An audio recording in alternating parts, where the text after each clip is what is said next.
we visited again this hidden gem for foot reflex and body massage. Hey guys, Kenneth here. Nibalik na sad mi sa Cardinal Vidal Foot Reflex and Body Massage. Last time ang post ni trending jud siya. Thank you so much everyone for supporting, and thank you guys because we help a community. Thank you for promoting our group, Mr. Kenneth Galano.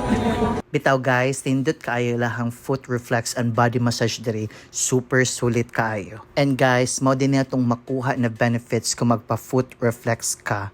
Very therapeutic kaayo and very helpful sa ato ang lawas. And in fairness, tindot kaayo mga masahista diri, maayo kaayo mukuha sa pressure and very accommodating. For foot reflex, donation na sa simbahan, and for body massage, it's 300 pesos per hour. And naara sa sila baligya na mineral oil, alcohol og towel. And they are located sa Our Lady of Sacred Heart Parish across Vivo Place. So what are you waiting for? Visit na sa Cardinal Vidal Foot Reflex and Body Massage, and salamat sa pagtanaw.